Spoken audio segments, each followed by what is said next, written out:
নমস্কার, life and colours of বেঙ্গলে আপনাদের স্বাগতম। মন ভার হয়ে আছে দেশ ও জাতির এই ভয়ঙ্কর বিপদের দিনে। আমরা কি ভাবছি, কি করছি, কতটাই বা সবার সঙ্গে একাত্ম হতে পারছি, সাহায্যে এগিয়ে যেতে পারছি, এটা একটা বড় বিষয়। আজকে আমাদের সঙ্গে পেয়েছি কবি আর্য তীর্থ। আমরা যেটা শুনতে চাইবো, এই যে বাঙালির জীবনে একের পর এক বড় বড় নক্ষত্র পতন হয়ে যাচ্ছে, কবি শঙ্খ ঘোষ চলে গেলেন, এই ভয়ঙ্কর মহামারীর সময় আমরা তাকে সেভাবে সম্মানটুকুও জানাতে পারলাম না। এ ব্যাপারে আপনার কবিতা কি বলেছে? আপনি ব্যক্তিগতভাবে তাকে কিভাবে দেখেছেন? সেই লোকটি যাকে আমরা কবির থেকেও বেশি করে জানি, যিনি মানুষের জন্য, কোনো রাজনীতি বা কোনো দলের জন্য নয়, মানুষের জন্য যখন সময় এসেছে তিনি শিরদাঁড়া সোজা করে দাঁড়িয়ে থেকেছেন। এবং কিভাবে মনে হয় শঙ্খ ঘোষ আমাদের মধ্যে জেগে আছেন এখন? খুব সোজা করে যদি বলি তাহলে আমি যেরকম দ্রোণাচার্যের একলব্য ছিল, অবশ্য উদাহরণটা ঠিক ওরকম হওয়া উচিত নয়, তার কারণ হচ্ছে একলব্যের বুড়ো আঙুল দ্রোণাচার্য কেটে দিয়েছিলেন। সেরকম শঙ্খ ঘোষের সাথে আমার দেখা শুধু একবার হয়েছিল, 5 মিনিটের জন্য ওনার বাড়িতে গিয়েছিলাম প্রণাম করার জন্য। তাছাড়া ওনার কবিতা, মানে ওনার কবিতা ছাড়া কবির সঙ্গে ব্যক্তিগতভাবে আমার কোনো পরিচয় নেই। কিন্তু যখন থেকে কবিতা লিখবো ভেবেছি তখন থেকে আমি সংখ্যানুগামী, কারণ এরকম শিরদালাওয়ালা একটা লোক আমি দেখিনি কখনো, অন্তত সাহিত্যের যুগে, যে কখনো কোনো দিকে হেলে পড়েননি, যেটা ঠিক মনে করেছেন সেটা বলেছেন, কোনো ইজম মানেননি, কোনো দল মানেননি, কোনো ধর্ম মানেননি। যখন তার যেটা মনে হয়েছে যে এই কথাটা মানুষের জন্য বলা দরকার, সেইটা বলেছেন, এবং কি অসাধারণভাবে বলেছেন। মানে প্রতিটি শব্দ চয়নে, প্রতিটি ছন্দ চয়নে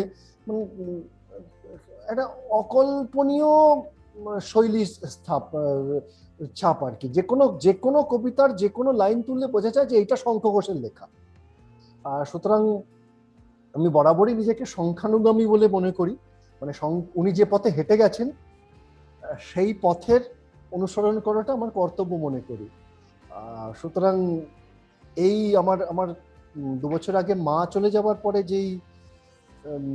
আমার যেই আবেগ হয়েছিল, মনের মধ্যে যে দুঃখ হয়েছিল, শঙ্খ চলে যাওয়ার পরে আমার ঠিক সেই আবেগটাই ফিরে এসেছে। সুতরাং বাঙালির অতি প্রয়োজনীয় একটি সবল মেরুদণ্ডের দরকার। সেই মেরুদণ্ডগুলো এক এক করে হারিয়ে যাচ্ছে। এর জন্য খুবই তো কষ্ট হয়, খুবই তো অভাব বোধ করি আমরা। মেরুদণ্ডগুলো হারিয়ে গেল, এক্ষেত্রে তো শঙ্খের মেরুদণ্ড তো শঙ্খ ঘোষের কবিতা। তা আমরা যদি কবিতাগুলোকে হারাতে না দিই বা কবিতাগুলোকে ভুলে না যাই, তাহলে সেই মেরুদণ্ড আমাদের কাছে থাকবে। যেমন আমরা একটা ঘটনা মনে করতে পারছি, যে খুব অদূর অতীতও নয়, যে উনি বলে একটি কবিতা লিখেছিলেন, এবং তারপর যারা তার কবিতা পড়েন না সেরকম একটি নেতা, নেতা কাম মস্তান, এবং অত্যন্ত যেটা বাহুবলী নেতা, তিনি বলেছিলেন যে সব ছোটখাটো কবিরা কত কত কিছু বলে। সেই সময়ের একটা লেখা ছিল পাঞ্চজন্য নয়। পাঞ্চজন্য নয় মানে কৃষ্ণের শঙ্খের নাম তো পাঞ্চজন্য, এবং ঘটনাচক্রে সেই প্রতাপশালী নেতাটিরও ডাকনাম কৃষ্ণের সাথে মেলে। দুটো মিলিয়ে একটা লেখা লিখেছিলাম, তো সেটাই শোনাই। কবিতার নাম পাঞ্চজন্য নয়। ভেবেছে কৃষ্ণ সব শঙ্খই পাঞ্চজন্য হবে, ফু দিলে আহা ঘন ঘন হরিনাম ফুকরাবে। বেয়ারা শঙ্খ কানুর প্রতাপ পাত্তা দেয়নি মোটে, বেসুর ডাকায় ঘুম ভেঙে তাই কৃষ্ণ গেছেন চোটে। রাখাল কৃষ্ণ মাঠে ঘাটে ঘুরে ঘাস আর গরু চেনে, দিন চলে গেছে রবীন্দ্রনাথ কষ্টে বানান জেনে। বীরভূমি জুড়ে যদিও দাপট, বাঘে গরু এক ঘাটে, ছন্দের কথা বলতে শোনেনি তাকে কেউ তল্লাটে। অনুতে অনুতে সেবা ব্রত ভরে কৃষ্ণ আজকে রাজা, বিরোধী দেখলে হুঙ্কার দেন ওরে কেউ ঢাক বাজা। চরাম চরাম সে ঢাকের স্বর পৌঁছায় প্রতি ঘাসে, ভয়ের জীবাণু ছড়িয়ে পড়েছে নারকীয় সন্ত্রাসে। চুপ সব্বাই, কবি ও গায়ক সকলে রাজার দলে, শঙ্খধ্বনিতে রাজসভা কাঁপে, বিদ্রোহ কথা বলে। বসংবজ্জে পাঞ্চজন্য, এ আওয়াজ তার নয়, দলিত মতিত না বলা দাবিরা হয়ে ওঠে বাংময়। এত যে শাসানি, উন্নয়নের নামে যে হুমকি চাপা, শঙ্খের ধ্বনি বিদ্রুপ করে দেখায় তা কত ফাঁপা। শুনেছে কৃষ্ণ শঙ্খের মাঝে সাগরের ঘোষণাকে, হয়তো এবারে বদলাবে ঘাস ফের মুষলের ঝাঁকে। ওই শোনো, গণতন্ত্র ফেরাতে শঙ্খ আবার ডাকে।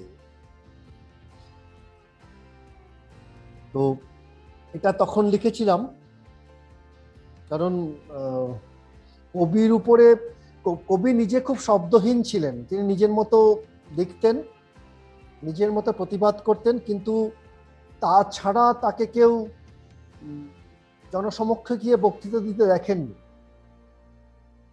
কিন্তু কবি শব্দহীন বলে তো আমরা যারা সংখ্যানুগামী তাদের শব্দহীন হলে চলবে না, তার প্রতি সমস্ত অনাচার বা অবিচারের দায় তো আমাদের নিতে হবে, মানে আমাদের তো তার প্রতিবাদ করে সেটা ফিরিয়ে দিতে হবে। যেমন রবীন্দ্রনাথ বলেছিলেন, তোমার শঙ্খ ধুলায় লুটায় কেমন করে সইব। একদম তাই। সহ্য তো আমরা করবো না। হতাশালয়ে গেল মোরে একিরে দুর্দৈব, ঠিক যেন আজকের দিনটার কথাই বলেছেন। তো শঙ্খ শারীরিক ভাবে চলে গেছেন, কিন্তু মানুষের এই যে চেতনা তো যায় না।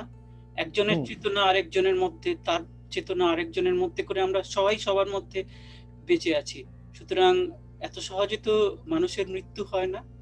সেই যে অমৃত লোকের একজন বাসিন্দা, তাকে আবার কেউ কেউ বলেছেন একটা ভালো কবি ছিল, মরে গেল। একটা ভালো কবি ছিল, হ্যাঁ, সেই ভদ্রলোকই বলেছেন। তাতে করে তাকে তো ছোট করা যায় না, তাকে সত্যি বলতে কি তাকে কোনোভাবে ডিফাইন করা যায় না। তো আমরা কিভাবে ডিফাইন করেছি তাকে? আমরা ডিফাইন করেছি খুব সোজা, তাহলে শোনাই। একটা ভালো কবি, আচ্ছা এই একটা ভালো কবিতে একটা জিনিস, কবিতাটার একটা ইয়ে আছে, এই কবিতাটাতে তৃতীয় স্তবকে, মানে যেখানে একটা ভালো কবির কথা আসছে, সেখানে ইচ্ছে করে একটু ছন্দের গন্ডগোল রাখা আছে, যাতে ওইখানে গিয়ে পাঠকের চোখ বা মন একটুখানি আটকে ওই স্তবকটা একটু বেশিক্ষণ থাকে। হয়তো ইচ্ছে করলে ছন্দ মানে একেবারে মিলিয়ে দেওয়া যেত, তবুও ভেবেছি যে ওই জায়গাটা ওই রকম করলেই ভালো। একটা ভালো কবি, শবযাত্রাতে গিয়েছে কয়েকজনই, শোকের মিছিল নামবে না আজ পথে, কলমের কাছে যে সব কলম ঋণী, ভাইরাস নুন ঘষেছে তাদের ক্ষতে। বাইরে সূর্য পুড়িয়ে দিচ্ছে সব, উস্কে দিচ্ছে পোড়াবট্টার স্মৃতি, অন্তিমে এসে ভীষণ একাকী সব, জীবনেও যার গতি ছিল বিপরীতী। একটা ভালো কবির মৃত্যু হলো, অপাঠক লোকে অশ্রাব্য শোকে মাতে।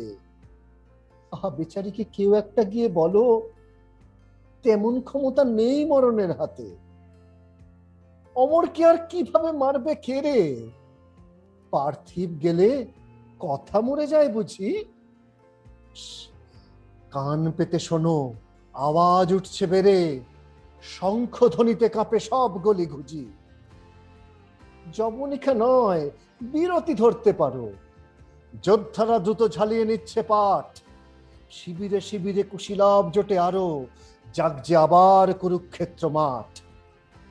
শঙ্খ পড়লে শির দ্বারা ওঠে জেগে, হামাগুড়ি দেওয়া মানুষও দাঁড়ায় সেধে, মৃত বলে যাকে সমকাল দিল দেগে, আবার সে বাঁচে শেষ লড়াইয়ের জিদে। শঙ্খের ঘোষ ওই শোনো নানা দিকে, চিত্তের প্রিয় কবিতারা পায় স্বর, বিচারী সূর্য বোঝে আজ সেও ফিকে, শঙ্খের তেজ তার চেয়ে ভাস্বর। কত ভালো কবি নিক পাঠক শিখে, শঙ্খ বাজছে এখন সবার ঘর, শঙ্খ বাজছে এখন সবার ঘর। তো সেদিন ওটা এই কবিতাটা বস্তুত, কিছু কবিতা আসে যেগুলোর যেন সময় লাগে না, বেরিয়ে আসে। মানে এই পুরো কবিতাটা হয়তো আমার ধারণা 7-8 মিনিটে লেখা আর কি। মানে যখন ধরেছি আর কিছু ভাবিনি, সে সময় একটা অদ্ভুত আবেশে ডুবে গিয়ে একবারে একটানা কবিতাটা লেখা হয়ে গেছিল। খুবই শক্তিশালী পংক্তিগুচ্ছ। তো শক্তিশালী পংক্তিগুলো, কথাগুলো একদম মানুষের মনে চলে যায়। কিন্তু দুঃখের বিষয় হলো, কবিতা এমন একটা মাধ্যম যেটার প্রতি আমাদের কেমন একটা যেন সোশ্যাল অ্যাভারশন তৈরি হয়ে আছে। আমাকে একজন খুবই শ্রদ্ধেয় একজন সিনিয়র একবার বলেছিলেন, কবিতাতে আমার অ্যালার্জি হয়, কবিতা কথা শুনলে পড়লে আমার রাতে ঘুম হয় না, খিদে হয় না, আমার রাগ হয়, লোককে ঘুষি মারতে ইচ্ছে করে। তো এইটা হচ্ছে আমাদের বাংলা বাংলা এবং বাঙালির একটা এক্ষেত্রে কিন্তু আমি বলবো যে তার মানে তাকে কবিতা কিন্তু প্রভাবিত করে। মানে ধরা যাক তিনি যদি বলতেন দূর কবিতা পড়ে আমি পাশ ফিরে ঘুমিয়ে পড়ি, সেটা বরং বুঝতাম যে না, সেই সিনিয়রটিকে তার মানে তিনি কবিতাকে একদম অগ্রাহ্য করতে পারেন। তিনি কিন্তু কবিতাকে ভীষণ রকম গ্রাহ্য করেন, তার জন্যই তার মনের মধ্যে ওই সব অনুভূতি হয় আর কি। সুতরাং সব সময় যে কবিতা পড়ে আমার ভালোবাসাই আসবে তা নয় তো। কবিতা পড়ে যদি আমার মনে দ্বন্দ্ব জেগে ওঠে, রাগ জেগে ওঠে, বিরক্তি জেগে ওঠে, সেটাও তো কবিতারই সাফল্য। ঠিক, এক্স্যাক্টলি। তো যেটা বলছিলাম, তো আমাদের বাঙালি তো অদ্ভুত একটা জাতি। আমরা আমরা অনেকেই কবিতা লিখি এবং গোপনে লিখে হারিয়ে ছুঁড়ে ফেলে দিই, আবার প্রত্যেকেই লেখে, প্রত্যেক বাঙালি লেখে কম বেশি। তো আবার অনেকে অপছন্দ করি, বাইরে বড়াই করে বলি যে কবিতা আমার পছন্দ, ভালো লাগে না আমার। তো সেখানে আমরা বাঙালি হিসেবে, আমরা একজন টিনেজার হিসেবে, আমরা একটা উঠতি যুবক হিসেবে, বা আমরা যে কোথায় আছি, মানে সেরকম কি অদ্ভুত কিছু ঘটনা চোখে পড়েছে যে পাগলের মতো একটা লোক কবিতা লিখে যাচ্ছে এবং লোককে বলা, পাগলের মতো একটা লোক কবিতা লিখে যাচ্ছে থেকেও আমরা যেটা বলতে পারি সেটা হচ্ছে কিছুদিন আগে এই প্যান্ডেমিকের সময় প্রায় সবই কিছু বন্ধ ছিল। তো আমাদের কাছেই এখানে ইডিএফ এর মতো একটা ছোট করে বইমেলা হয়েছিল। তো নেশারু যেরকম বহুদিন মদ ছাড়া থেকে আচমকা মদের দোকান খুললে লাইন দেয়, মানে যেটা আমরা আমাদের এখানে এই দেশে আমাদের লকডাউন খোলার পরে দেখেছিলাম, ঠিক সেরকম একটা বইমেলা খুললে তো আমরা দৌড়ে চলে যাবই। তো সেখানে গিয়ে একটা অদ্ভুত ছেলেকে দেখেছিলাম। সে ছেলেটি এদিক ওদিক সবার কাছে যাচ্ছে আর বলছে, একটা বই নেবেন, করোনা নিয়ে ভালো ছড়ার বই আছে। তো সে ছেলেটির সাথে কিছুক্ষণ কথা বলেছিলাম। তরুণ ছেলে, বয়স 30-এর কোঠায় হবে বা 30-এর থেকে কমই হবে। তো সে ছেলেটিকে নিয়ে একটি কবিতা লিখেছিলাম। তাতেই বোঝা যাবে যে বাঙালি, মানে কবিতা এখনো বাঙালির শিকড়ে আছে এবং বাঙালি এখনো কবিতার শিকড়ে আছে। কবিতাটার নাম শ্রবণ কুমার। ছেলেটা কবিতা বেচে বইয়ের মেলাতে। ওর কোনো স্টল নেই, কোনো প্রকাশক নেই, সাকুল্যে বই আছে এক। সেটাকে নিয়ে হাতে হাঁটে আর আরো হাঁটে, বলতে ছাড়া না কাউকে, ভালো কবিতার বই আছে, পড়ে দেখতে পারেন। হাটেও বাজারে আজ ফেসবুক জুড়ে ধুলোতে ছড়ানো কবিতা, সেখানে অনামী কবি নগদ পয়সা দিয়ে কেউ কিনবেন। ছেলেটা তবুও ঘোরে, অচেনা ভিড়েও চলে আলাপচারিতা, ভালো কবিতার বই আছে, করোনাকে নিয়ে নানা ছড়া। লোকে নাক সিটকায়, না শুনে এগিয়ে যায় ইপসিত স্টলে, তবু সে দমে না, কবিতাকে কাঁধে নিয়ে সময়ের ডাক হার করা, ঠিকানা খুঁজছে বুঝি ব্যস্ত শহরে। এই নাগরিক বই কোলাহলে কি পাগল আছে আজও অনামী কবিকে নেবে ঘরে দাম দিয়ে? কি এখনো কবিতাকে কথা ঈশ্বরী ভেবে করে উপাসনা? তার খোঁজে মেলা ঘুরে কবিতা হকার, লোক ডেকে ইনিয়ে বিনিয়ে সে বেচে একটি কবির লেখা একখানি বই, বিক্রিও হয় হাতে গোনা। আমিও ভ্রাম্যমান ছিলাম মেলাতে, স্টল থেকে স্টল, বই খুঁজে বই কিনে বয়ে চলি অভ্যাস বশত সংস্কৃতি বইবার ভানে। যদিও ই যুগে জানি এহু যুগে মন দেওয়া কাজ নিষ্ফল, তবু অতীতমুখী মানুষেরা মেলা থেকে ঠিক কিছু বই কিনে আনে, যেমন কিনেছি আমি। এরকমই মাঝ স্টলে তার সাথে দেখা। কবিতার বই কিনবেন? করোনাকে নিয়ে ভালো ছড়া আছে। কে এই বিরল যুবা? এই টুম্পাকালে কবিতা ছড়াতে চায় বিপরীতে একা, নিছক কৌতূহলে। দাঁড়ালাম গিয়ে সেই হকারের কাছে। আপনারই লেখা তো, দাম কত দেখি বইখানা? ছিমছাম বাঁধাইয়ের সুন্দর ছাপা, উল্টে পাল্টে নিয়ে তাকাই আবার। ছেলেটা বোধহয় থতমত, আবেগরা চোখে দেয় হানা। ঈশ্বর থমকে বলে, মূল্য 100 টাকা। আমার না, লেখাগুলো আমার বাবার। পৃথিবী দুর্ল কি, বাবার স্বপ্ন বেচে তবে এই ছেলে? বাবাকে চেনাবে বলে রোজকার ফিরি করে এত ভিড় ঠেলে? এই জড়যুগে সবই যখন আজ গিভ অ্যান্ড টেকে, এই ছেলেটা সমকালে ভেসে এলো পৃথিবীতে কোনখান থেকে? কিনলাম বইখানা, পুত্রের হাত থেকে কিনলাম সৃষ্টি পিতার। শ্রবণ কুমার ফিরে এসে কলিযুগে বেচছে ভিড়ের মাঝে বই কবিতার। বই দিয়ে ভিড়েই সে মেলালো আবার। এবং পরবর্তীকালে আমি পড়ে দেখেছি চমৎকার কবিতা, মানে প্রত্যেকটা কবিতা করোনাকে নিয়ে চমৎকার শ্লেষে ভরা, ভীষণ সুন্দর সুন্দর ছড়া আছে সেটাতে। মানে বইটা কবিতার বই হিসেবেও যথেষ্ট ভালো।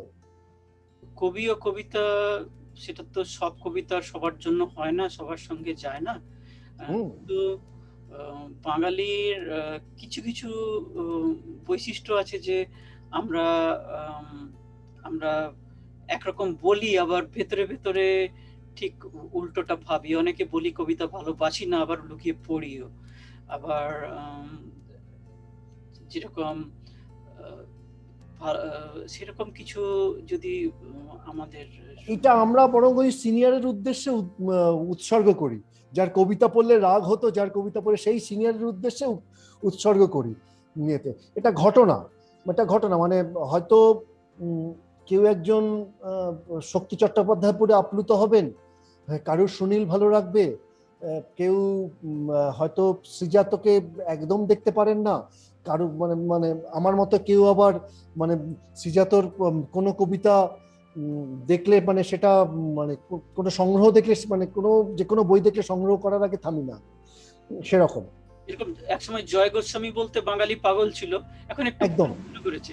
হ্যাঁ, সেই আমরা ঘুম পাড়ানি মাসি পিসি কিংবা ঘুমিয়েছো ঝাউ পাতা পড়েছি এক সময়, মানে কিংবা পাগলি। হ্যাঁ, কিন্তু এখন এই মুহূর্তে এখনো জয় গোস্বামী বলে লোকজন এখনো লোপাম মানে গায়িকা লোপামুদ্রার জন্য লোকজন এখনো সেই বেনি মাধব বলবে। মানে তার যে কত ভালো ভালো বই আছে, মানে ছন্দ পুরো নদীর মতো বয়ে যায় জয়ের কবিতাতে। যাকে সেটাই বক্তব্য হচ্ছে, এই কবিতাটা সবার সাথে যায় না, সব কবিতা সবার সাথে যায় না, ভেতরে যে লুকিয়ে আছে সবাই দেখতে পায় না। কাউকে কথা গেট খুলে দেয়, কারোর কাছে খিল তুলে দেয়, কারোর স্নানের শীতল দিঘি, কারোর ভাঙা আয়না। সবার কাছে সব কবিতা ঘর খুলে দেখায় না। কবিতাদের এটাই বন্দোবস্ত। কেউ বলে দি শীতল পাটি, দাওয়া এসে বসতো। কুহক মায়ার নিশির ডাকে স্বপ্নকে কেউ খেলতে ডাকে। কোথাও কথা আধখ্যাপা সব, কোথাও আদব চস্ত।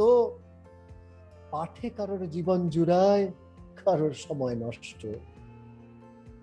জন্ম দিয়েই ফিরে গেছেন কবি, তখন থেকে ঠায় দাঁড়িয়ে কথার প্রতিচ্ছবি। নিছক যে নয় শব্দ নিছক, ছক খুঁজে চায় পুজতে পাঠক, দু চারজনাই মর্মে শোনে তুই কি আমার হবি, মন না দিয়ে দেয় ফিরিয়ে প্রার্থী বাকি সবই। কবিতা তাই বুঝে নিও হাতে, ভেবো কাকে মাথায় রেখে শুতে যাবে রাতে। খুঁজছো যখন মশাল জ্বলা, তখন যদি প্রেমের ছলা, মিছেই তবে খুঁজছো তোমার পথের হদিস তাতে, অন্য কোথাও মিলবে তোমার প্রলেপ যন্ত্রণাতে। সব কবিতা যায় না সবার সাথে। বাহ। আচ্ছা, বাঙালি জাতি হিসেবে আমরা কতটা রিপ ভ্যান উইঙ্কল, কতটা ঘুমিয়ে আছি, কতটা জেগে উঠতে হবে? আসলে সেই দিক দিয়ে দেখতে গেলে না, মানুষ চিরকালে রিপ ভ্যান উইঙ্কেল, মানে বাঙালি বলে শুধু নয়, আমরা সমকালকে দেখি, সমকালীন কিছু স্বপ্নের ভিত্তিতে ভবিষ্যতের পরিকল্পনা করি, আর অতীতকে ইতিহাস বলে ভাবি, ঐতিহ্য বলে ভাবি না। সমস্যা হচ্ছে ইতিহাসের প্রতি সব লোকেরই অনীহা, কারণ ইতিহাস তো রাজা রাজরাদের গল্প। ইতিহাস রাজা রাজরাদের গল্প বলেই আমরা ভাবি যে আমি আমি যদি যখন বলবো যে ধরুন আপনাকে আমি বললাম যে আমাদের ইংরেজ আমলের সময় কিছু কিছু বলুন, আপনার আলোচনাতে কি কি আসবে? আসবে হচ্ছে স্বাধীনতা সংগ্রামের আন্দোলন, বা ব্রিটিশ প্রভুদের অত্যাচার। কিন্তু ঠিক সেই একই সময়ে বঙ্কিমচন্দ্র তার প্রথম উপন্যাস লিখেছিলেন, সে একই সময় বিকশিত হয়েছেন রবীন্দ্রনাথ, মধুসূদন এসেছিলেন, অজস্র কবি সেই সময় বাংলা ভাষায় ফুল ফুটিয়ে গেছেন। কিন্তু অদ্ভুতভাবে যদি আমরা বলবো যে প্রাক স্বাধীনতা যুগের সম্বন্ধে কিছু বলা হোক, আমরা ফিরে যাব ইতিহাস বইয়ে, আমরা সংস্কৃতিতে ফিরবো না, আমরা ঐতিহ্যে ফিরবো না। সুতরাং সেই দিক দিয়ে গেলে রিপ ভ্যান উইঙ্কেল আমরা সবাই। যেমন বাংলা ভাষা নিয়ে অনেক আন্দোলন হয়েছে, তো 21শে ফেব্রুয়ারি ভাষা আন্দোলন হয়েছে বাংলাদেশে, আমাদের এখানটায় বরাক উপত্যকায় আন্দোলন হয়েছে। পৃথিবীর বৃহত্তম ভাষা নিয়ে আন্দোলন কিন্তু এই বাংলাতেই হয়েছে, পশ্চিমবাংলা হয়েছে, পুরুলিয়ায় মানভূম আন্দোলন। একটা পুরো একটা অঞ্চল তারা ভাষা আন্দোলন করেছিলেন প্রায় বছর 20 ধরে বাংলায় অন্তর্ভুক্তির জন্য বিহারের থেকে। অথচ অদ্ভুতভাবে আমরা যখনই ভাষা নিয়ে করি, আমরা 19শে বা 21শের কথা ভাবি, আমরা মানভূমের কথা খুব একটা মনে করি না। তো একটা কবিতা হয়ে যাক সেই মানভূমকে নিয়ে।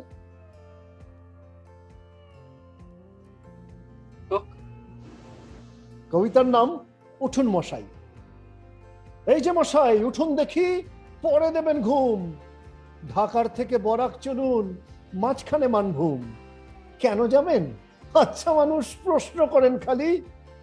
আরে মশাই যাবেন কারণ আপনি যে বাঙালি। বাংলা ভাষায় লাভ কিচ্ছু নেই এখন বাণিজ্যিক, ইংরেজি আর হিন্দি এখন চলছে চতুর্দিকে। মশাই আবার না পড়ে যান তেমন প্রচার ফাঁদে। নীরদবাবু আত্মঘাতী বলেন কি আর সাথে?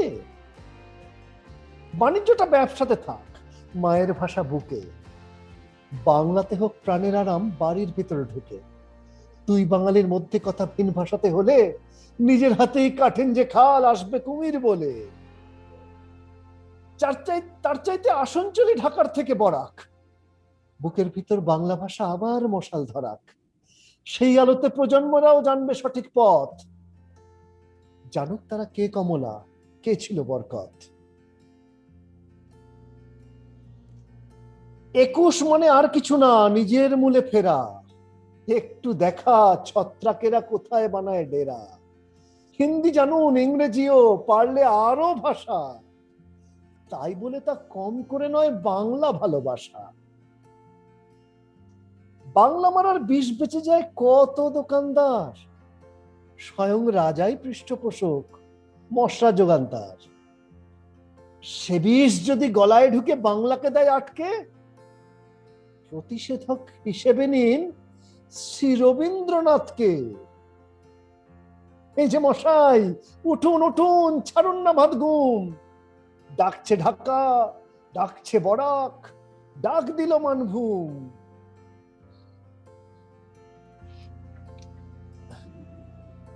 অনবদ্য ভাষা এবং মানুষের জীবন নিয়ে এই যে রাজনীতি এবং মানুষের তার শিকার হওয়া, এটা আমরা বারবার দেখি, বিভিন্ন জায়গায় দেখি, এবং এটাকে আমরা নাম দিয়েছি রাজনীতি, পলিটিক্স। তো আমরা এমন একটা দেশ এবং এমন একটা অঞ্চলে বাস করি যেখানে রাজার নীতি বলে তো কিছু হয় না, এটা তো গণনীতি, এটা তো মানুষের সরকার, এটা তো গণতন্ত্র, লোকনীতি হওয়া উচিত।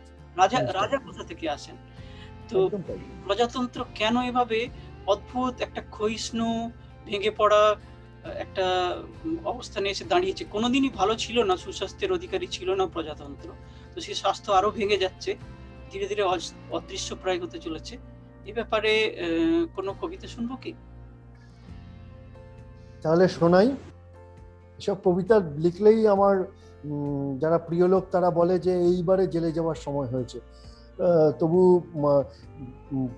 রবীন্দ্রনাথের কোন একটা কবিতায় ছিল যে একটা ইয়ে ছিল, হচ্ছে রবীন্দ্রনাথের কোনো একটা কবিতায়, এই কবিতা কোনো একটা গল্পে ছিল যে সেই জেলেদের বাঁচিয়ে সে একজন, জেলের মধ্যে যদি বেশি ভালো লোকেরা থাকে তখন জেলে যাওয়াটা তখন আর দোষের নয়, তখন জেলে যাওয়াটা গর্বের হয়।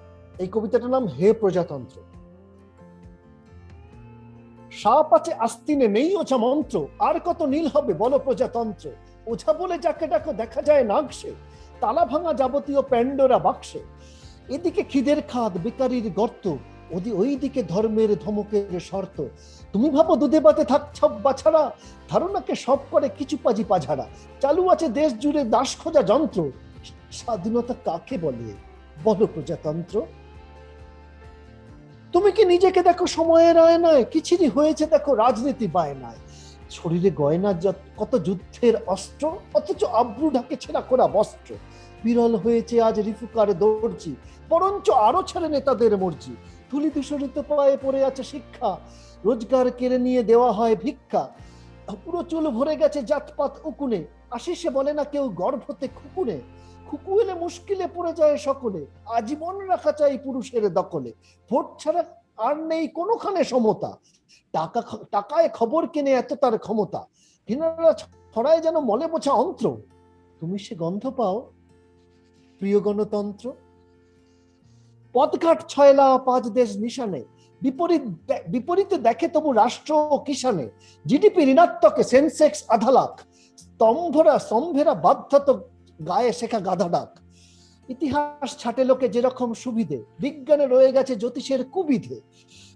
স্বাধীনতা এনে দিয়ে বলেছেন পিতারা, এখনো অনেক দূরে স্বপ্নের সিতারা।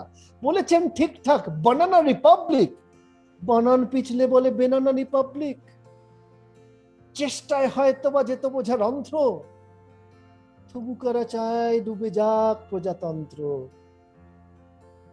আমাদের পালানোর সব পথ বন্ধ, দোহাই যেও না ডুবে প্রিয় প্রজাতন্ত্র, দোহাই যেও না ডুবে প্রিয় প্রজাতন্ত্র। যে অসাধারণ কতগুলো কথা পেলাম। ধুলি ধূসরিত পায়ে পড়ে আছে শিক্ষা, রোজগার কেড়ে নিয়ে দেওয়া হয় ভিক্ষা। এরকম উদাহরণ আমরা ইদানিংকালে অনেকই দেখছি। কৃষি হবে না শিল্প হবে, জমি নষ্ট করে ফেলে সেখানে কারখানা গড়বো, আবার কারখানা ভেঙে আবার জমি তৈরি করব, এরকম অজস্র ঘটনা ঘটে যাচ্ছে আমাদের চারদিকে। অবাক লাগে। এগুলো শুধুই হচ্ছে রাজনৈতিক স্বার্থ চরিতার্থের জন্য, সেখানে সত্যিকারের মানুষের কথা খুব একটা ভাবে না হয়তো কেউ, হয়তো নয়, সত্যি ভাবা হয় না।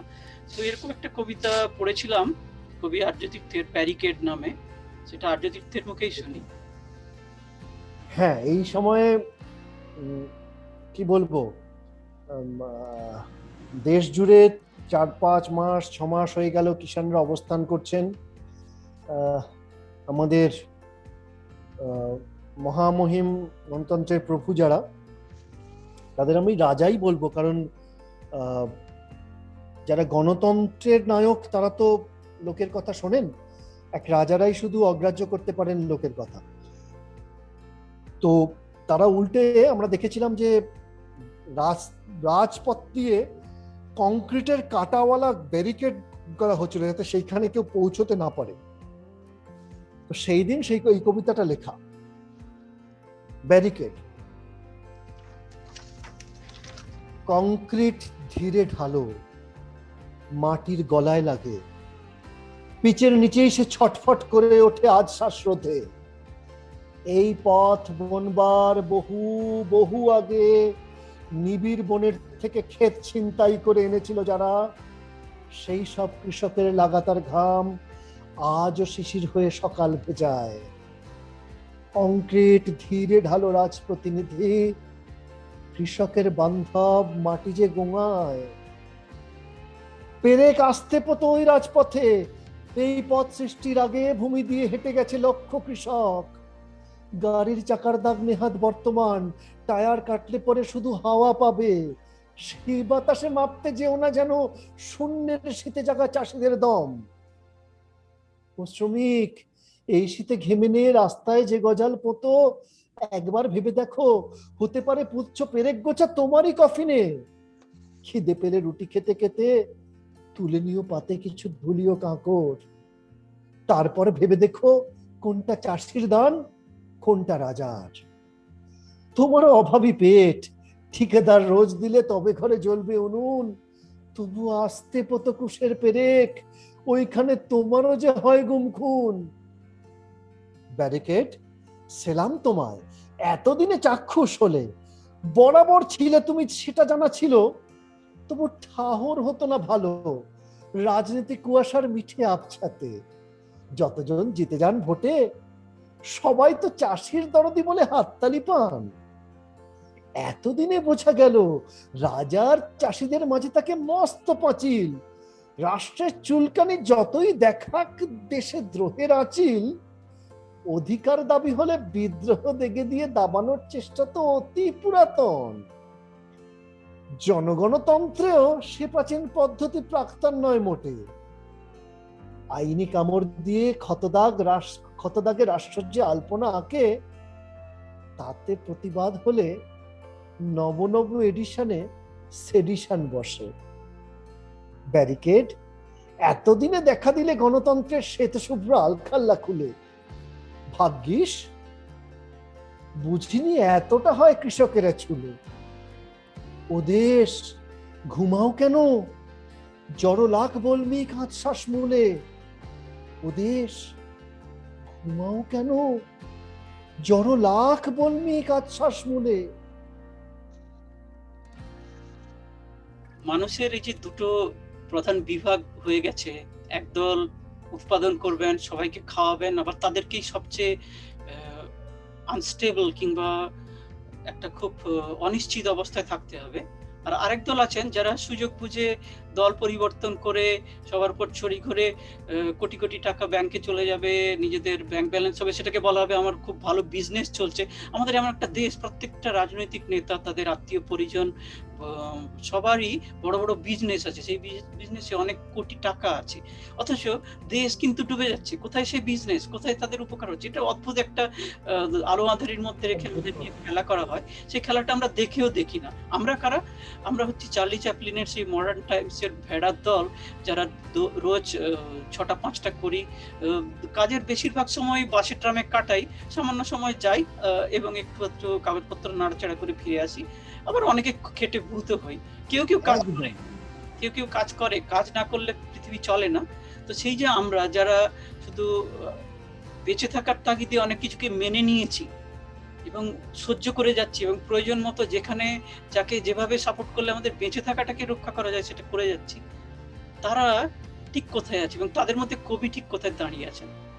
এই যে কবি ঠিক যেখানে দাঁড়িয়ে আছেন, এক্ষুনি সেই কবিতাটাই বলবো।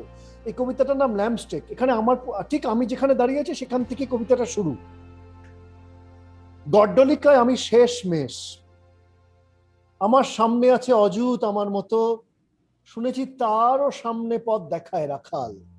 শুনেছি, দেখিনি তাকে, আমি তো লাইনে আছি, গতকাল, আজ থেকে অনাগত আগামীকাল আমি লাইনে দাঁড়িয়ে শুধু সামনের ভেড়াটির পশ্চাৎ দেশ দেখি, কিভাবে যাচ্ছে সে পুচ্ছ নাড়িয়ে, নাড়ানো অপছন্দ হলে দিই ঢুসিয়ে। সেটুকু সুযোগ পেয়ে আছি খুশি হে, যতক্ষণ আমারও পিছনে কেউ না দাঁড়ায় এসে। লাইনেই সব হয়, লাইনেই থাকা ভালো এখন এদেশে। মাঝে মাঝে দূরে কোনো বাঁকে লাইনটা বেঁকে যায়, যেন কোনো রেলগাড়ি অতিকায়। দেখা যায় বহু বহু দূরে হাঁটে শাড়ি দিয়ে ভেড়া। আশেপাশে মাঠ আছে, আসে সবুজেরা, যে বিচালি খায় তার থেকে আলাদা ও হয়তোবা সুস্বাদু হবে। যদি কেউ ভ্যা করে বলে বসে খেয়ে দেখি তবে অমনি সাবধান বাণী ভেসে আসে কোথা থেকে জানো, আরে ওই নাগরিক, ওই দিকে যেতে চাস কেন? লাইনে থাকতে হয় জানিস না এক পাটা বোকা ভেড়া? ওদিকে যাস না কেউ, ওখানে মৃত্যু ভয় নেকড়ের ডেরা। কোথায় কখন কে দুম করে মেরে দেবে থাবা, বাকিদের সাথে থাকা নিরাপদ খুব, লাইনেই থাক বাবা। এত মেয়ে হেঁটে হেঁটে শেষ অব্দি যায় যে কোথায়, বাতাসে হিমেল স্বর ফিস ফিস করে বললে কসাইখানায়। তারও আগে খুলে নেওয়া হয় গাড় থেকে সবটুকু উল। 200 দিতে মশগুল সামনের ভেড়াগুলো বলে ওঠে ভুল, সবই ভুল। আমাদের নিয়ে যায় রাখাল নির্ঘাত কোন স্বর্গীয় চারণ ভূমিতে, সেখানে ইচ্ছা মতো খেতে পাওয়া যাবে, ভালোবাসার রোমন্থন হবে নিভৃতে। এ লাইন ধরে গেলে সকলেই পৌঁছাবে একদিন সোহাগী সময়ে। সমবেত সেই ভ্যা ভ্যা ডাকে বাতাসেরা পুনশ্চ যায় চুপ হয়ে। আধার নামলে পথে সবাই জিরোই এই লাইনেই বসে। দূরে আগুনে এক কে যেন চুকচুক করে হাড় চষে তৃপ্তি গলায় ঢেলে বলে, আজ মাংস ভালো সেদ্ধ হয়েছে। সেই ল্যাম্পস্টিকে কার স্মৃতিরা রয়েছে ভাবতে ভাবতে পড়ি ঘুমিয়ে অঘরে। যে তরলে ভিজে মাটি পরদিন ভরে, সে কি শিশির নাকি রাখালের পোষা কোনো লেটনের লালা? ঠাউর হয় না, কিছু বোঝবার আগে হুকুম ছপটি পড়ে, লাইনে যা শালা। পিছনে মারছে ঢুসো কেউ, এগোতে এগোতে ভাবি ল্যাম্পস থেকে আজ রাতে আসে কার পালা। সুতরাং বোঝা গেল আমরা কোথায় দাঁড়িয়ে। আমরা সবাই ল্যাম্পস্টেকের ভেড়া। সে ভেড়া হলেও আমরা অ্যাকচুয়ালি মানুষের ব্রেন রাখি, তো সেই জন্য সবাই ঠিক অতটা বোকা নয়। অনেকে আবার বুঝে ফেলি, আবার ভুল বুঝে ফেলি। এবং এগুলোকে নিয়েও কাজে লাগানো যায়। এখন একটা নতুন কথা বেরিয়েছে, হিউম্যান ব্রেন হ্যাকিং। তো আমরা গত 15-20 বছরে কম্পিউটার এবং ইন্টারনেটের অদ্ভুত প্রতিপত্তি বিস্তার দেখেছি কি করে কম্পিউটার ভাইরাস তৈরি করা যায়, কি করে একটা কম্পিউটারকে কন্ট্রোল করে তাকে দিয়ে দূর থেকে কাজ করিয়ে নেওয়া যায়। তো আজকাল নাকি মানুষের ব্রেন দিয়েও সেরকম করা যাচ্ছে। তো এটা নিয়ে একজন খুবই বিখ্যাত লেখক এবং ঐতিহাসিক, এবং এখন মানে সবাই ওনার নাম জানে, ইউভাল নোয়া হারারি ইজ ওনার বইটা পড়ে আমার জীবন পাল্টে গেছে। স্যাপিয়েন্স বলে একটা বই লিখেছিলেন। তো সেখানে একটা তারও প্রচুর ইউটিউবে তার অনেক সাক্ষাৎকার আছে। সেখানে একটা কথা আছে, এই যে মানুষের কিভাবে আমরা ভাববো, কিভাবে আমরা একটা জিনিস বুঝবো, সেই যে প্যাটার্নটাকে ইচ্ছে করলে পাল্টে দেওয়া যায়, নিজের মতো করে নেওয়া যায়। তো এই জিনিসটা কিন্তু নতুন নয়। এটা একসময় আমাদের রাজনীতিবিদরা করেছেন, এখনো করছেন, একসময় ধর্মীয় নেতারা করেছেন। প্রত্যেকটা মানুষকে একটা বিশেষ চিন্তা ভাবনায় উদ্বুদ্ধ করে দেওয়া যায়, এবং সেগুলো উদ্দেশ্য ছিল একসময়, এখনো আছে, অনেকেরই আছে। আবার সেগুলোকে খারাপ ভাবেও করা যায়।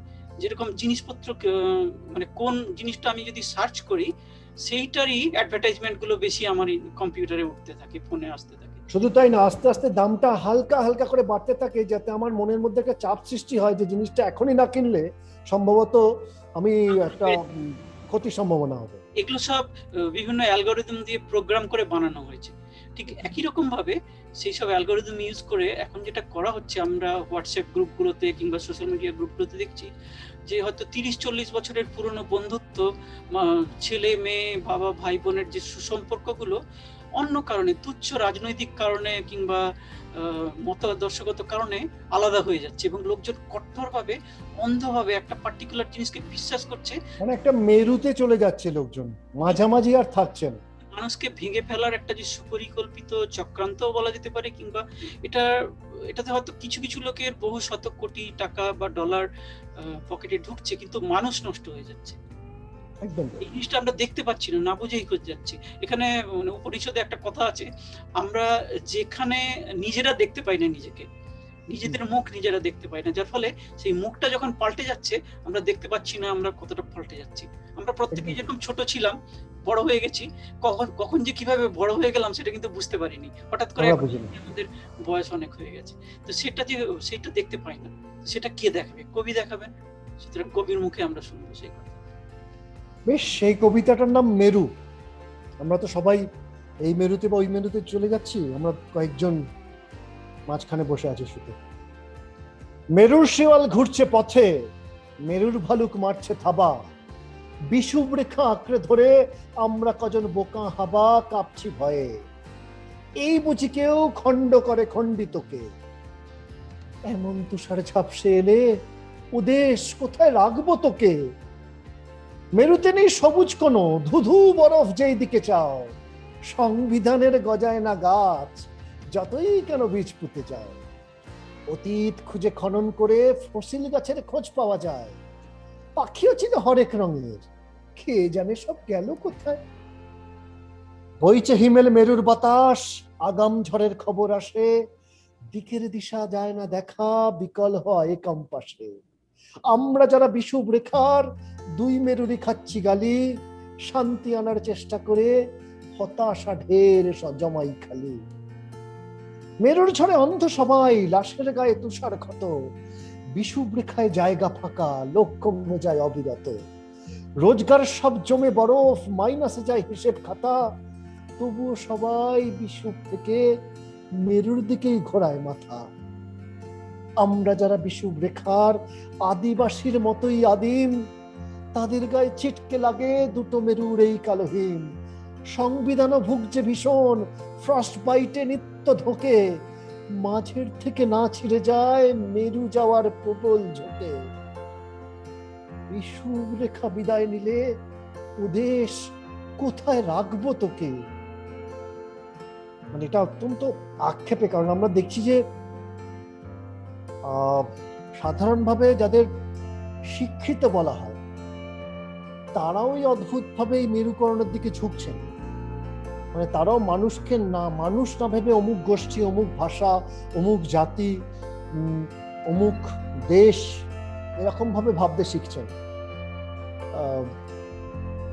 শিক্ষার মানে আমরা ছোটবেলার থেকে কিছু কিছু সংস্কার নিয়ে বড় হই, কতগুলো সংস্কার খুব ভালো, যেমন বাবা মাকে ভালোবাসতে হবে, পরিবারকে ঠিক রাখতে হবে,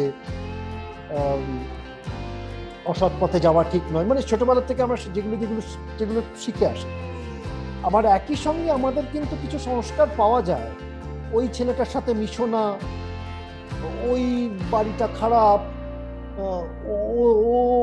ওই দিকে ওই অমুক ধর্মের সাথে লোকেরা ঠিক নয়, এইগুলো ধারণাগুলো কিন্তু আমরা ছোটবেলাতে আমাদের মধ্যে ঢুকিয়ে দেওয়া হয়। শিক্ষার কাজ হচ্ছে সেই প্রত্যেকটি ধারণা, মানে ভালো এবং খারাপ প্রত্যেকটির একটি মূল্যায়ন করা, করে তারপর ঠিক করা যে এইটা আমার জীবনে কতটা ঠিক, সেই অনুযায়ী আমি ছোটবেলা থেকে শেখার আমার যে সংস্কার সেইগুলো পাল্টে দেবে বা একই রাখবে আমার শিক্ষা। সমস্যা হচ্ছে এখন শিক্ষা হলেও সেই ছোটবেলায় বদ সংস্কারগুলো পাল্টাচ্ছে না, বরং সেগুলো আরো বাড়ছে। কতটা আমরা শিক্ষিত হচ্ছি সেটাতে আমাদের সন্দেহ থেকে যাচ্ছে। ছোটবেলা নিয়ে কথা বলতে গেলে যেটা প্রথমে মনে আসে, সেই রবীন্দ্রনাথ লিখেছিলেন সহজ পাঠ, তারপরে সুকুমার এবং অনেকে ছোটদের জন্য ছড়া লিখে গেছেন, সেটা তো অনেক দিন হয়ে গেল, তাই না? একটু অনেক দিনই হয়ে গেল। তারপর সেই যে আমাদের প্রথম বর্ণ পরিচয় লিখেছিলেন বিদ্যাসাগর, তারপরে লেখা হলো হাসি খুশি, সেখানে রবীন্দ্রনাথ সরকার অজগর যে আসছে তেড়ে লেখা হলো, সেই অজগর কিন্তু এখনো তেড়ে আসছে, আটকে গেছে।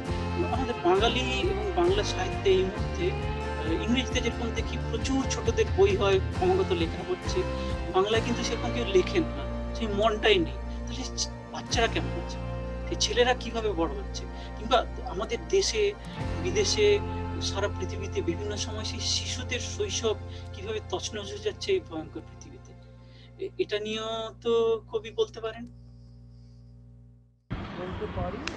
শিশুদের তো আমরা শৈশব প্রায় কেড়েই নিয়েছি। এখন পাতা খুললেই শুধু শিশুদের বিরুদ্ধে নানান অপরাধ। সেটা আর করোনা, এই দুটো মিলিয়ে এই কবিতাটা বলে দিয়েছে। মনে হয় ওরা সব বলে দিয়েছে। সমুদ্রে ডুবে যাবার ঠিক আগে সিরিয়ান শিশুটি বলেছিল, স্কুলের মধ্যে উগ্রপন্থীর বুলেটে ঝাঁঝরা হওয়ার আগে পাকিস্তানি কিশোরী বলেছিল, 18 নম্বর ISI ধর্ষণ করার আগে ইয়াজিদি বালিকা বলেছিল, কোকোক্ষেত থেকে পালাতে অক্ষম আফ্রিকান বালক খুন হওয়ার আগে বলেছিল, স্কুল ব্যাগে মাদক নেবে না বলে কোতল হওয়ার আগে কলম্বিয়ান কিশোর বলেছিল, ভারতে 4-5 জন খুবলি খাওয়ার পরে শ্বাসরোধ হয়ে যাওয়া 5 বছরের মেয়েটিও বলেছিল। তোমরা বড়রা শৈশবের সাথে ঠিক করছো না, তোমরা আমাদের আগামীকে খুন করছো নির্মমভাবে। দাঁড়াও, সীমানা পেরোই, ওপারে গিয়ে আমরা নালিশ করব তোমাদের সবার নামে। যেসব বড়রা আমাদের মারলে আর যারা আমাদের বাঁচালে না, যেসব ধর্মযাজক এখনো প্রার্থনা করছেন পরম নিশ্চিন্তে, যেসব রাষ্ট্রপ্রধান এখনো মারাত্মক অস্ত্রের বিলি বন্টনে ব্যস্ত, যেসব লোকে এখনো শেয়ার বাজারের পতনকে দুনিয়ার সবচেয়ে গুরুত্বপূর্ণ মনে করে, দেখো আমরা ওই পারে গিয়ে তোমাদের সবার নামে নালিশ করব কিভাবে শিশুদের প্রতিটা দিন তোমরা বিষ দিয়ে ভরে দিয়েছো। আজ প্রতি ঘরে বড়রা দরজা বন্ধ করে বসে আছে। দরজা ঠিক বাইরে অদৃশ্য মৃত্যু অপেক্ষা করছে একটা ভুলের। সকলের মুঠোফোন স্ক্রিন জানান দিচ্ছে আজ পর্যন্ত সংক্রমণে মৃতের সংখ্যাটা বাড়ছে, বাড়বেই। মনে হয় ওই পারে গিয়ে ওরা সব বলে দিয়েছে। একজন অর্থোপেডিক সার্জন হওয়ার সুবাদে স্টেথোস্কোপ প্রায় ব্যবহার করাই হয় না আমার। তবু একজন ডাক্তারের প্রতীক স্টেথোস্কোপ ছাড়া আর কি বা হতে পারে। স্টেথোস্কোপ যারা ভগবান ভেবে ফুল মিষ্টি দিয়ে গেল, তাদের বিদায় দিয়ে হাসি মুখে দরজা বন্ধ করে আমি স্টেথোস্কোপের কাছে ক্ষমা ভিক্ষে করেছি। তার ঠিক জানা আছে কোথায় নিশ্চিত জ্ঞান আর কোনখানে নির্ভুল লক্ষ্যে আন্দাজে ঢিল। কেস নোটে লেখা নেই কতখানি পাশ দিয়ে গিয়েছে বুলেট। যারা আমাকে ঈশ্বর ভেবেছে তাদের সে ভুলের জন্য স্টেথোস্কোপের যেন পাপ না লাগে, সেই প্রার্থনা সেরে আবার বসেছি আমি আমার চেয়ারে। পরের অসুখী লোক ভেতরে গিয়েছে এসে দেহ মন নিয়ে প্রথম পাতার থেকে ফের শুরু করা নতুন এক ময়দানে পুরনো মহড়া। যারা শয়তান ডেকে ক্ষমাহীন হিংস্রতা বর্ষিয়ে গেল, কত আমি অমানুষ, কতটা পয়সা মুখ নরকের কীট, সেই সব গালাগালি মেখে যারা খুনি বলে শাসালো আমায়, তারা চলে গেলে আমি স্টেথোস্কোপের কাছে ধৈর্য চেয়েছি। ওই সব অভিযোগে মিথ্যে হবে না জেগে থাকা রাতগুলো, নিজেরই বিধান চিরে করে যাওয়া পুঙ্খানুপুঙ্খ খানা তল্লাশি। মিথ্যে হবে না মোটে বিষাদের ধর্ষণে মন জুড়ে কালশিটে দাগ। বালিশ কেবল জানে পরাজিত মরে যায় কতটা মরমে। এসব সামলে নিয়ে আবার বসেছে কি আমার চেয়ারে। ডাক এলে এসে যাবে পরের রোগীটি, ঠিক করে দেব তাকে তেমন আশাতে। তারিখ বদলে যায়, বদলাতে থাকে রোগী, মেজাজ ধারণা, পুরনো স্টেথোস্কোপ শুধু থাকে হাতে। তবু মনে আশা পুষে রাখি, কোনো একদিন ঘরের ভিতরে ঢুকে বলে দেবে কোনো এক ব্যাধি জর্জর, ডাক্তার লড়ে যাও, ফলাফল যাই হোক যুদ্ধটা হবে জোর, সে ভরসা আছে। মানুষ এসেছি আমি মানুষের কাছে, মানুষ এসেছি আমি